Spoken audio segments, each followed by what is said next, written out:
Hey everybody, welcome back. Guess what today is? National Gumbo Day. And I'm at Louisiana Culinary Institute with Chef Justin Ferguson, and he's gonna show us how to make the perfect gumbo, which I think everyone could say their mom, their dad, they themselves make the best gumbo, which is kind of Absolutely. how it is. Yeah.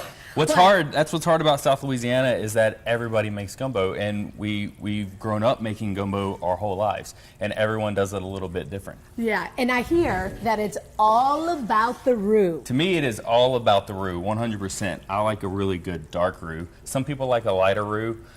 For me, it's all about taking the time, making the roux. It's about 40 to 45 minutes, doing it slow and low. Okay, and you know, I'm happy that he's showing us how to make good gumbo because you're an awesome chef and you've got it started right now. You're building up the roux at the moment. Now, what kind of gumbo are we making? My favorite, and this time of year going into fall, I love a nice smoked chicken and andouille gumbo. And what we've done is we've actually got some smoked chicken.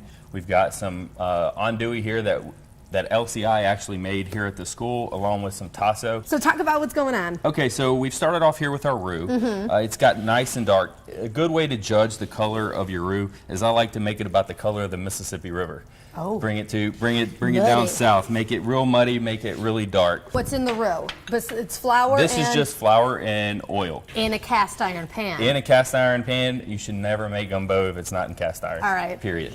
We're gonna start off. We're gonna put some onions in here. And you're going to see this start to go. We're going to add okra. So what's important about okra is that gumbo name derives from okra, which is the African name. So if you do not put okra in your gumbo, you're really not making gumbo.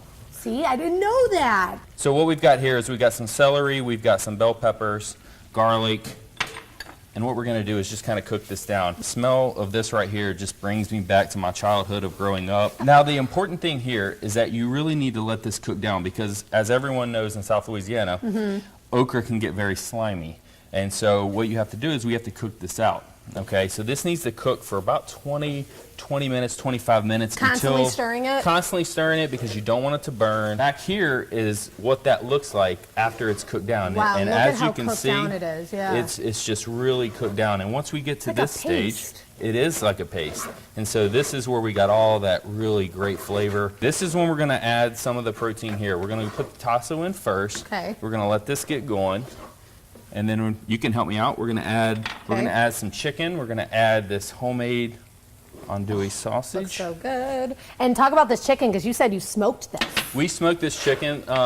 That's the one thing I find really important is the more smoke you can get into your gumbo, I feel that you're going to get so much more flavor. These are fresh bay leaves. Okay. So we put a few fresh bay leaves in here. Now this has a little bit of filet and Creole seasoning. Filet is what the Indians used to use to thicken things up. And it was the Choctaw Indians from South Louisiana. Like? It's ground sassafras. So it's kind of got this floral, bitter flavor to it. What we have here is some chicken stock that we're going to add.